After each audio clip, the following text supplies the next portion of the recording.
तो दोस्तों आज तारीख हो गई है 30 दिसंबर की, साथ ही में दिन है शुक्रवार का, वही हिंदी तारीख है शुक्ला अष्टमी और महीना चल रहा है पौष का। तो आइए बिना देर किए फटाफट से जानते हैं आज की ताजा खबरें और मुख्य समाचार। दोस्तों आज के मुख्य समाचार में पहली बड़ी खबर आ रही है चुनाव आयोग की तरफ से। जानकारी के मुताबिक चुनाव आयोग ने घर से दूर रहने वाले मतदाता के लिए रिमोट वोटिंग सिस्टम तैयार कर लिया है। चुनाव आयोग की तरफ से अभी हाल ही में बीते गुरुवार को इसकी घोषणा की गई है। जानकारी के मुताबिक रिमोट इलेक्ट्रॉनिक वोटिंग मशीन यानी RVM की मदद से अब घर से दूर किसी दूसरे शहर और राज्य में रहने वाला वोटर विधानसभा लोकसभा चुनाव में वोट डाल सकेगा। आसान शब्दों में कहें तो ऐसे व्यक्ति के लिए वोट डालने के लिए अपने घर आना जरूरी नहीं होगा। इसका सबसे बड़ा फायदा ये होगा कि इस सुविधा की मदद से यानी कि RVM का इस्तेमाल करते हुए दूसरे राज्यों में नौकरी कर रहे लोग या साथ ही में प्रवासी मजदूर वो जहाँ काम कर रहे हैं वहीं से ही अपने यहाँ पे वोट डाल सकेंगे। और ज्यादा आसान सी भाषा में अगर समझाने के लिए कहें तो अगर कोई बिहार का व्यक्ति दिल्ली में काम करने के लिए आया हुआ है और इसी दौरान बिहार में लोकसभा या विधानसभा के चुनाव होने लगते हैं तो ऐसी सिचुएशन में ऐसे व्यक्ति को वोट डालने के लिए दिल्ली से बिहार नहीं जाना पड़ेगा। यानी कि ऐसा व्यक्ति रिमोट इलेक्ट्रॉनिक वोटिंग मशीन का इस्तेमाल करते हुए दिल्ली में रहकर भी बिहार में वोट डाल सकेगा। दोस्तों आप भी इस वीडियो के नीचे कमेंट बॉक्स में कमेंट करके बताएं कि चुनाव आयोग की तरफ से ये जो RVM की सुविधा शुरू की गई है तो इससे देश के लोगों का फायदा होगा या नहीं होगा। वहीं दोस्तों अगली बड़ी खबर आ रही है सेकंड हैंड गाड़ी के खरीदने और बेचने को लेकर। जानकारी के मुताबिक बताया गया है कि अगर आप सेकंड हैंड कार, बाइक या अन्य व्हीकल खरीदने की प्लानिंग कर रहे हैं तो ये खबर खास आपके लिए है। दरअसल इस्तेमाल हुए गाड़ियों को खरीदने और बेचने में होने वाले धोखाधड़ी को रोकने के लिए रोड ट्रांसपोर्ट और हाईवे मिनिस्ट्री ने कुछ बदलाव किए हैं। इस बारे में मंत्रालय ने कहा है कि इस्तेमाल हुए कार खरीदने के दौरान रजिस्ट्रेशन ट्रांसफर, गाड़ी के मालिक की जानकारी और थर्ड पार्टी से नुकसान की भरपाई जैसी कई बातें हैं जिनके कारण बायर और सेलर दोनों को ही परेशान होना पड़ता है। यानी कि सेकंड हैंड गाड़ी खरीदने वाले को भी और बेचने वाले को भी। जाहिर बात है यहाँ पे वही लोग परेशान होते हैं जो ईमानदारी से अपनी गाड़ी को खरीदना या बेचना चाहते हैं। इसी हालात को देखते हुए मंत्रालय ने लोगों से मिले सजेशन के आधार पर नियमों में बदलाव कर दिए हैं। तो नए नियमों के मुताबिक अब RTO से रजिस्टर्ड डीलर और कंपनियां ही कार या व्हीकल खरीद और बेच सकेंगी। बताया गया इससे सेकंड हैंड गाड़ियों की खरीदी बिक्री में पारदर्शिता आएगी। यानी सेलर और बायर के बीच जो भी बातें होंगी वो बिल्कुल साफ साफ होंगी। साथ ही बताया गया है बिचौलियों को अब रीसेल के लिए आए प्रत्येक पंजीकृत वाहन के बारे में अधिकारियों को सूचित करना होगा। मनी कंट्रोल की एक रिपोर्ट के अनुसार ट्रांसपोर्ट एक्सपर्ट गुरमीत सिंह तनेजा ने कहा है कि कार बेचने के दौरान डीलर खाली सेल लेटर पे साइन कर लेते हैं। इसके बाद कार बिकने में कुछ समय लगता है, लेकिन इस बीच कार का इस्तेमाल कौन कर रहा है ये कार के मालिक को पता नहीं होता। ऐसे में नए नियमों के अनुसार डीलर ऑनलाइन पहले कार को अपने नाम करवाएगा और इसके बाद ही वो इसे बेच सकेगा। ऐसे में कार मालिक की बेचने के बाद कोई जिम्मेदारी नहीं होगी।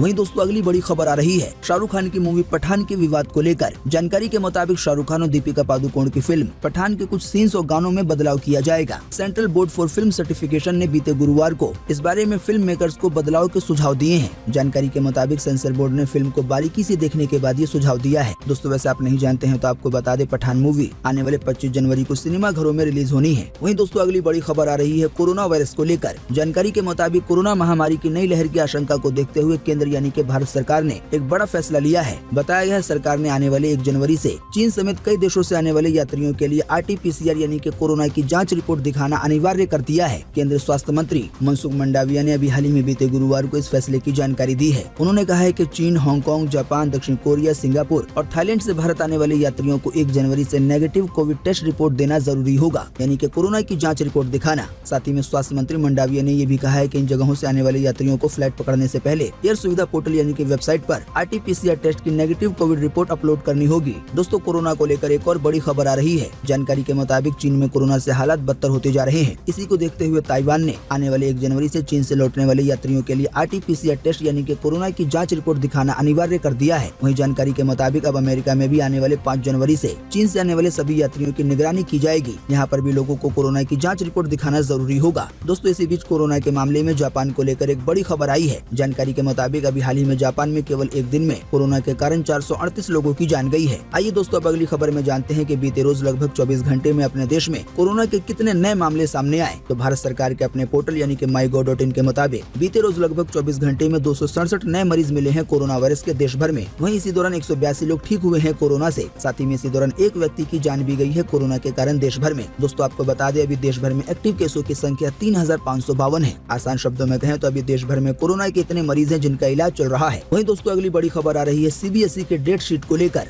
जानकारी के मुताबिक central board of secondary education यानी कि CBSE ने साल 2023 में होने वाले 10वीं और 12वीं के बोर्ड एग्जाम की डेट शीट को जारी कर दिया है। बताया गया दोनों क्लासेस के एग्जाम आने वाले 15 फरवरी से शुरू होंगे। बताया गया इस बार करीब 34 लाख से ज्यादा छात्रों ने 10वीं और 12वीं बोर्ड परीक्षा के लिए रजिस्ट्रेशन कराया है। बोर्ड की ओर से जारी नोटिफिकेशन के अनुसार क्लास 10 और 12 की प्रैक्टिकल परीक्षा 1 जनवरी 2023 से शुरू हो जाएंगे। बाकी 10वीं और 12वीं की डेट शीट आपकी स्क्रीन पे दिखाई जा रही है। वीडियो को थोड़ा रोक कर आप इसे आसानी से देख सकते हैं। बाकी आप डेट शीट को डाउनलोड करने के लिए CBSE की ऑफिशियल वेबसाइट cbse.go.in को विजिट कर सकते हैं। साथ ही CBSE बोर्ड की तरफ से एक और बड़ी खबर आई है जिसमें ये कहा गया है कि छात्रों के लिए हर परीक्षा के बीच पर्याप्त अंतराल रखा गया है। आसान शब्दों में कहें तो एक पेपर से दूसरे पेपर के दौरान इतना समय रखा गया है कि जो आने वाला पेपर है उसकी तैयारी आसानी से हो सकेगी। वहीं दोस्तों अगली बड़ी खबर आ रही है भारत के कप सिरप को लेकर। ताज़ा जानकारी के मुताबिक उज्बेकिस्तान की सरकार ने यह आरोप लगाया है कि भारत में बना कप सिरप देने की वजह से उनके देश में 18 बच्चों की जान चली गई है। बताया गया उज्बेकिस्तान के हेल्थ मिनिस्ट्री ने बीते बुधवार को कहा है कि नोएडा में मेरियन बायोटेक में बना कप सिरप डॉक 1 मैक्स पीने से बच्चों की जान गई है। साथ ही जानकारी आई है वर्ल्ड हेल्थ ऑर्गेनाइजेशन यानी कि WHO इस जांच में उज्बेकिस्तान का सहयोग करेगा। साथ ही में भारत सरकार ने भी उज्बेकिस्तान सरकार के आरोपों की जांच का फैसला किया है। दोस्तों वैसे आप नहीं जानते हैं तो आपको बता दें, इससे पहले भी गाम्बिया देश भी अपने यहाँ 70 बच्चों के जान जाने का जिम्मेदार भारत में बने 4 कप सिरप को ठहरा चुका है। उस समय WHO ने भी इन कप सिरप के इस्तेमाल पे अलर्ट जारी किया था। हालांकि बाद में इसके बारे में भारत की तरफ से कहा गया था कि हमने कप सिरप की जांच की है और जांच में इन कप सिरप की क्वालिटी सही पाई गई है। इसके बाद गाम्बिया की सरकार ने भी एक बयान को जारी करके कहा था कि उनके देश में जिन बच्चों की जान गई है उसका भारतीय सिरप से कोई संबंध नहीं है। वहीं दोस्तों अगली बड़ी खबर आ रही है देश के ब्रह्मोस मिसाइल को लेकर। जानकारी के मुताबिक इंडियन एयरफोर्स ने बंगाल की खाड़ी में ब्रह्मोस एयर लॉन्च मिसाइल का सफल परीक्षण किया है यानी कि टेस्ट। बताया गया ये मिसाइल 400 किलोमीटर तक के टारगेट को निशाना बना सकती है। वायुसेना ने अपने ऑफिशियल बयान में कहा है कि इस मिसाइल को सुखोई Su-30 फाइटर एयरक्राफ्ट से टेस्ट किया गया है। साथ ही इस बारे में रक्षा विभाग ने बताया है कि टेस्ट के दौरान मिसाइल ने टारगेट की गई शिप को बीचों बीच मारा। आइए अब आपको बताते हैं कि इस परीक्षण से क्या फायदा हुआ। तो बताया गया इसके जरिए इंडियन नेवी अपने वॉरशिप से 400 किलोमीटर दूर तक के दुश्मन जहाजों को ध्वस्त कर सकेगी। जाहिर बात है इसकी वजह से अपने देश की सेना की ताकत बढ़ी है। वहीं दोस्तों अगली बड़ी खबर आ रही है UAE के सरकारी कर्मचारियों को लेकर। बताया गया इस नए फैसले के मुताबिक ऐसे सरकारी कर्मचारी जो खुद का बिजनेस शुरू करना चाहते हैं वो 1 साल की छुट्टी ले सकेंगे। हालांकि उन्हें आधी सैलरी मिलती रहेगी। जानकारी के मुताबिक ये कॉन्सेप्ट सबसे पहले UAE के वाइस प्रेसिडेंट शेख मोहम्मद बिन राशिद अल मखतूम ने जुलाई में पेश किया था। बताया गया इसका मकसद ये है कि UAE के निवासी बजाय सरकारी नौकरी करने के बिजनेस में हाथ आजमाएं और इसका फायदा इकोनॉमी को हो। इस बारे में खलीज टाइम्स और UAE की सरकारी न्यूज एजेंसी ने कहा है कि दुनिया में इस तरह की कोई पहल शायद पहले किसी देश ने नहीं की है। दोस्तों अगली खबर के बारे में बताने से पहले आपको बता दें कि हमारे चैनल सब कुछ सीखो जानो पर अभी एक इनामी ऑफर चल रहा है जिसके तहत हर गुरुवार को किसी एक यूजर को इनमें से कोई एक गिफ्ट दिया जा रहा है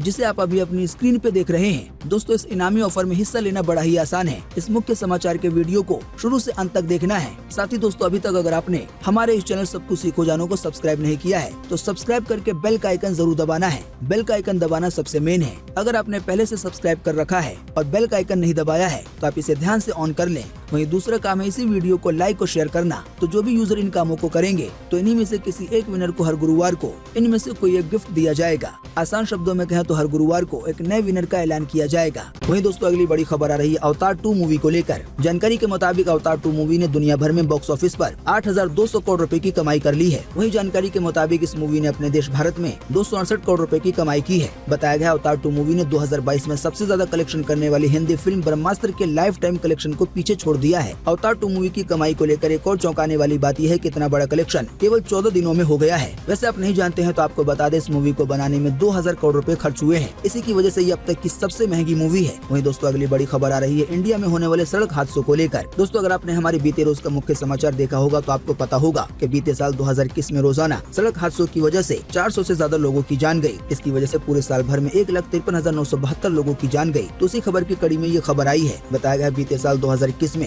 जो 1,53,972 लोगों की जान गई है सड़क हादसों में, तो इनमें से 16,397 लोगों की जान सीट बेल्ट न पहनने की वजह से गई है। वहीं 46,593 लोगों की जान हेलमेट न पहनने की वजह से गई है। वहीं बात की जाए अगर घायलों के आंकड़े की, तो जैसा कि हमने आपको बीते रोज के मुख्य समाचार में बताया था कि बीते साल 2021 में सड़क हादसों की वजह से 3,84,000 से ज्यादा लोग जख्मी हुए और इनमें से 39,231 लोग ऐसे थे जो जख्मी हुए सीट बेल्ट न पहनने की वजह से। वहीं 93,000 से ज्यादा लोग ऐसे थे जो जख्मी हुए हेलमेट न पहनने की वजह से। दोस्तों आसान शब्दों में यूँ भी कहा जा सकता है बाइक वालों को यानी कि दोपहिया वाहन वालों को ज्यादा खतरा होता है। तो अब आपने ये चौंकाने वाले आंकड़े जान लिए हैं तो आप खुद ही सावधान रहें, सतर्क रहें। वहीं दोस्तों अगली बड़ी खबर आ रही है मुकेश अंबानी के एक नए ऐलान को लेकर। जानकारी के मुताबिक रिलायंस जियो की 5G सेवाओं को 2023 तक पूरे देश में रोल आउट कर दिया जाएगा। बताया गया है ये बड़ा ऐलान रिलायंस इंडस्ट्रीज के चेयरमैन मुकेश अंबानी का है। मुकेश अंबानी ने कहा है जियो 5G का विस्तार 2023 में पूरा हो जाएगा। आसान शब्दों में कहें तो आने वाले साल से यानी कि 2023 से देश के सभी जियो यूजर को 5G का मजा मिल सकता है। वहीं दोस्तों अगली बड़ी खबर आ रही है मंगल ग्रह को लेकर। ताज़ा जानकारी में बताया गया है कि मंगल ग्रह हमारी नजर में वैसे तो एक वीरान और सूखा ग्रह है, लेकिन सर्दियों में ये लाल ग्रह अचानक से बदल गया है।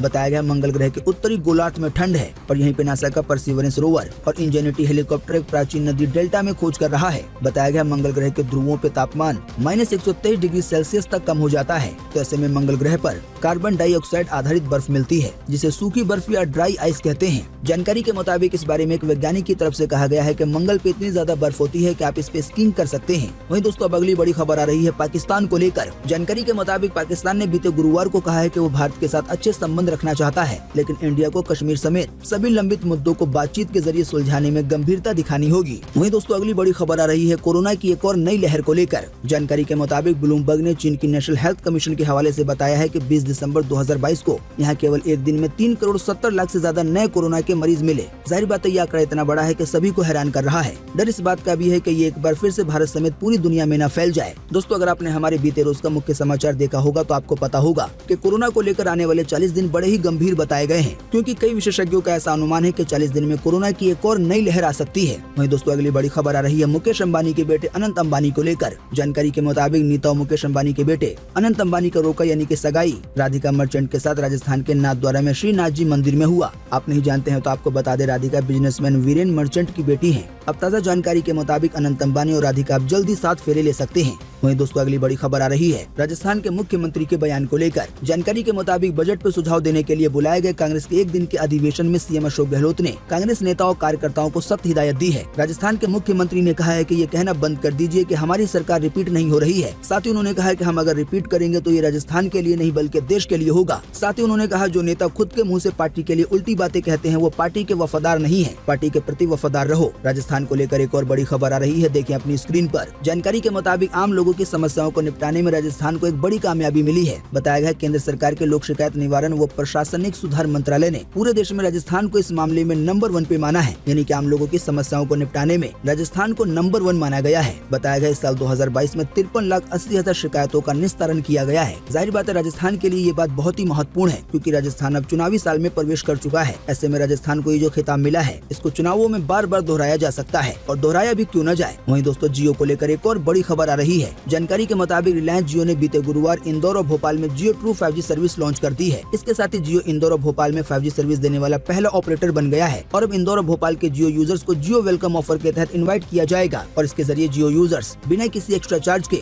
1 Gbps प्लस की स्पीड का अनुभव कर सकेंगे, यानी कि 5G स्पीड का अनुभव। वहीं दोस्तों अगली बड़ी खबर आ रही है शरद पवार के एक बयान को लेकर। जानकारी के मुताबिक महाराष्ट्र के पूर्व गृह मंत्री अनिल देशमुख की रिहाई के बाद एनसीपी चीफ शरद पवार ने कहा है कि वो प्रधानमंत्री नरेंद्र मोदी और गृह मंत्री अमित शाह से मुलाकात करेंगे, ताकि भविष्य में देशमुख जैसी प्रताड़ना किसी और को न झेलनी पड़े। रिपोर्ट्स के मुताबिक अभी हाल ही में बीते बुधवार को उन्होंने मीडिया से बात करते हुए कहा है कि जांच एजेंसियों ने सत्ता का गलत इस्तेमाल करके देशमुख और शिवसेना नेता संजय राउत को गिरफ्तार किया था। वहीं दोस्तों अगली बड़ी खबर आ रही है लोगों के गूगल पे सर्चिंग को लेकर। जानकारी के मुताबिक दुनिया भर में गूगल के साथ ही दूसरे सर्च इंजन में अब लोग कोरोना को सर्च करना भूल गए हैं। जानकारी के मुताबिक अभी हाल ही में गूगल ने 2022 की सर्च लिस्ट जारी की है। इसके मुताबिक गूगल पे हर सेकंड 99,000 से ज्यादा चीजें सर्च की जाती हैं दुनिया भर से। जानकारी के मुताबिक लोगों ने इस साल 2022 में कोरोना के बजाय वर्कआउट कैसे करें, तनाव दूर करने के तरीके, मानसिक और शारीरिक विकास के तरीके सबसे ज्यादा सर्च किए हैं। बताया गया पिछले 2 सालों से पूरी दुनिया में छाए हुए कोरोना से जुड़े टॉपिक्स को अब लोगों ने पूरी तरह से नजरअंदाज कर दिया है। वहीं जानकारी के मुताबिक इस साल 2022 में गूगल पर सबसे बड़ा विषय रहा वर्कआउट पे चर्चा, यानी कि जिम करने को लेकर, कसरत करने को लेकर। दोस्तों आप भी इसी वीडियो के नीचे कमेंट बॉक्स में कमेंट करके बताएं कि आपने भी कोई ऐसी चीज सर्च की इस साल 2022 में गूगल पर। वहीं दोस्तों अगली बड़ी खबर आ रही है पीएम मोदी की मां को लेकर। जानकारी के मुताबिक पीएम मोदी की मां हीराबेन की हालत में सुधार हो रहा है। अहमदाबाद के UN Mehta institute of cardiology and research centre ने उनका हेल्थ अपडेट जारी किया है। बताया गया पीएम मोदी की मां हीराबा को 2 से 3 दिनों में अस्पताल से डिस्चार्ज कर दिया जाएगा। बाकी इस बारे में हमने आपको ज्यादा जानकारी अपने पिछले मुख्य समाचार में दी थी। वहीं दोस्तों अगली बड़ी खबर आ रही है रूस के सैनिकों को लेकर। जानकारी के मुताबिक यूक्रेन के खिलाफ जंग में भेजे जाने वाले सैनिकों के स्पर्म को रूस अपने क्रायो बैंक्स में स्टोर करेगा। दोस्तों वैसे आप नहीं जानते हैं तो आपको बता दें, क्रायो बैंक वो जगह होती है जहाँ स्पर्म सीमन को सुरक्षित रखा जाता है। इस बारे में वहाँ के हेल्थ मिनिस्ट्री का कहना है कि वो सरकारी बजट में सैनिकों के स्पर्म यानी कि वीर्य को सुरक्षित रखने के लिए अलग से पैसा देंगे। बताया गया इस सुविधा केवल उन सैनिकों के लिए होगी जो 2022 से 2024 के स्पेशल मिलिट्री ऑपरेशन में हिस्सा लेंगे। दोस्तों वैसे आप नहीं जानते हैं तो आपको बता दें,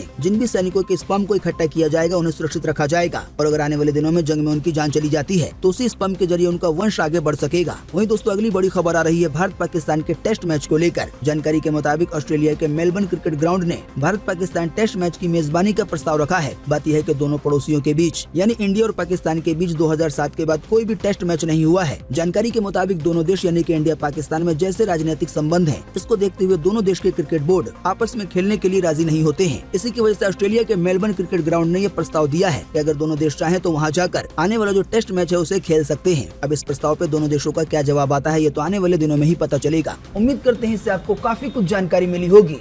हम बस इसके बदले में आपसे इतना ही चाहते हैं कि आप इस वीडियो को लाइक कर दें और शेयर कर दें, क्योंकि आपका लाइक और शेयर करना ही होता है हमारी मेहनत का फल।